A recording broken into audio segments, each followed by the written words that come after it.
आइल्स में study visa apply करते हैं, कितने पीटी में स्कोर चाहिए, कितने आइल्स में स्कोर चाहिए जिससे आपका वीज़ा आ सकता है। मैं एडमिशन की बात नहीं कर रहा हूं यूनिवर्सिटी की, मैं उस स्कोर को बताने जा रहा हूं इस वीडियो में जिससे आपका कनाडा का स्टडी वीज़ा आ सकता है। उसको जानने के लिए वीडियो को एंड तक देखिएगा, बहुत इंपॉर्टेंट वीडियो होने वाली है। उससे पहले हमारा यूट्यूब चैनल जरूर सब्सक्राइब कर लीजिए क्योंकि इस पर आपको ऐसी ही न्यू अपडेट्स देखने को मिलती है। तो यहाँ पे दो तरह की रिक्वायरमेंट्स है।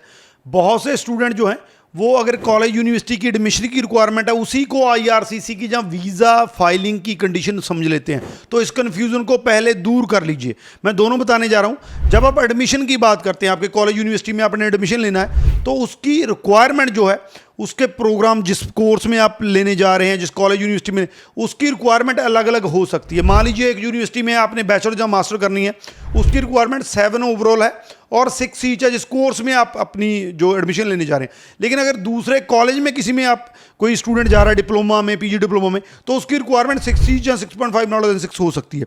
तो एडमिशन जो होता है वो यूनिवर्सिटी का अपना होता है कि यूनिवर्सिटी ने उस कोर्स में इंटरनेशनल स्टूडेंट्स के लिए कितनी रिक्वायरमेंट रखी है। तो सबसे पहले तो ये बता दूं, ये ऑफिशियल आईआरसीसी की जो वीज़ा फाइलिंग जब करते हैं उसकी रिक्वायरमेंट नहीं होती है। तो सबसे पहले जो एडमिशन की रिक्वायरमेंट है उसको आपने जान लेना है। जब भी आपने कोई कोर्स चूज़ करना है तो उस कोर्स का देख लेना है कि इसकी कोर्स की आइल्स या पीटी की रिक्वायरमेंट क्या है। उस रिक्वायरमेंट को आप पूरी करते हैं कि नहीं करते हैं। अगर आप पूरी करेंगे तभी आपको उस कोर्स में, उस कॉलेज यूनिवर्सिटी में एडमिशन मिल सकता है।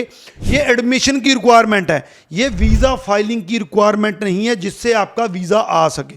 बहुत से स्टूडेंट्स को जो होते हैं, काफ़ी क्वेश्चन ये आता है कि अगर मेरा कॉलेज यूनिवर्सिटी जो है मेरी सारी इंग्लिश की स्टडी है तो उन्होंने मेरा इंग्लिश लैंग्वेज वेव कर रखा है, यानी कि मुझे विदाउट आइल्स या पीटी जो है, विदाउट इंग्लिश टेस्ट मुझे एडमिशन दे रखा है। तो क्या फाइलिंग के लिए चाहिए? मैं फिर से कह रहा हूं कि कॉलेज यूनिवर्सिटी की रिक्वायरमेंट का फाइलिंग से कोई लेना देना नहीं है। चाहे आपको आइल्स वेवर दिया हुआ है फिर भी आपने फाइलिंग में वो आपको दिखाना ही पड़ेगा। तो अब बात करते हैं असली रिक्वायरमेंट की। असली रिक्वायरमेंट जिससे आपका वीज़ा आता है। आईआरसीसी ये नहीं है कि आपके कॉलेज या यूनिवर्सिटी की रिक्वायरमेंट को नहीं चेक करता है, बिल्कुल करता है, लेकिन आपकी स्टडी को, आपकी इंटेंट को, क्या वो प्रोग्राम आप पूरा कर पाएंगे कि नहीं पाएंगे, ओवरऑल जो वहाँ पे फाइलिंग पड़ी होती है वो फाइलिंग किस तरह की है। अगर आप फाइलिंग बहुत बढ़िया प्रोफाइल की है, आपका प्रोफाइल बहुत वीक है, उनसे compete करेगा वो। इस टाइम पे कैपिंग की गई है और सीट्स बहुत कम है जिसकी वजह से कहीं ना कहीं पे आपको आपका आइल्स का स्कोर, जब पीटी का स्कोर बढ़िया रखना पड़ेगा तभी आपका जो है वीज़ा आ सकता है।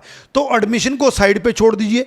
जब आपने फाइल लगानी है तो मोटा मोटा मैं आपको बता देता हूं, अगर आप आइल्स के बेसिस पे लगा रहे हैं, आप डिप्लोमा में लगा रहे हैं 6 ईच पे आपका वीज़ा आ सकता है। अगर आप बैचलर या मास्टर्स में लगा रहे हैं 6.5 नॉट लेस देन 6 आपका मिनिमम स्कोर है। अगर मास्टर में लगा रहे हैं 7 स्कोर है तो बहुत बढ़िया है। तो ये आइल्स की मोटी मोटी रिक्वायरमेंट है आपकी कोर्स की जो है वो, उसकी लेवल जो है उसके अकॉर्डिंग।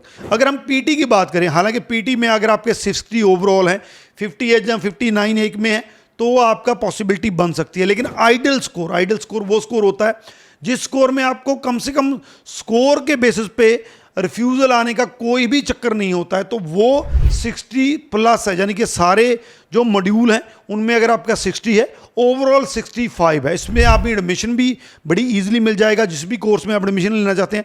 और आपका जो है वो वीज़ा के चांसेस भी बढ़ जाएंगे। आपका जो आईआरसीसी जब आपका स्कोर देखेगी तो उसको लगेगा वीज़ा ऑफिसर को कि इस जो स्टूडेंट है इसकी इंग्लिश बहुत बढ़िया है, इसके स्कोर बहुत बढ़िया, वो आपकी जो फाइल को एक स्ट्रॉन्ग पॉइंट देगा। तो यही मैं कहना चाहता हूं कि एडमिशन की रिक्वायरमेंट अलग से है, जो आईआरसीसी की रिक्वायरमेंट वो अलग से है। जो मैंने अभी बताई है आईआरसीसी की रिक्वायरमेंट उस हिसाब से ही लेके चलिए। चाहे आपने एडमिशन डीलिंगो के बेस पे लिया है, चाहे आपने एडमिशन एक में 5.5 के बेसिस पे लिया है, किसी भी स्कोर पे लिया है, लेकिन जब आप अपनी वीज़ा फाइलिंग करें तो जो स्कोर मैंने अभी बताए हैं उनको आप अगर मेंटेन करते हैं तो आपको लैंग्वेज बेसिस पे रिफ्यूज़ल नहीं आएगा, आपका वीज़ा आने के चांसेस बहुत बढ़ जाएंगे। बाकी अगर इस बारे में और जानकारी लेना चाहते हैं, अभी भी कंफ्यूज हैं कि आपका जो प्रोफाइल है क्या उसका वीज़ा आ सकता है कि नहीं आ सकता है, कितने स्कोर आपको अपनी फाइल के लिए ज़रूरी है, या किस कॉलेज यूनिवर्सिटी किस कोर्स की कितनी आईएलटीएस या पीटी की रिक्वायरमेंट है, तो इसमें हम आपकी हेल्प कर सकते हैं। नीचे हमारे नंबर दिए गए हैं, उस पर कॉन्टैक्ट कर सकते हैं।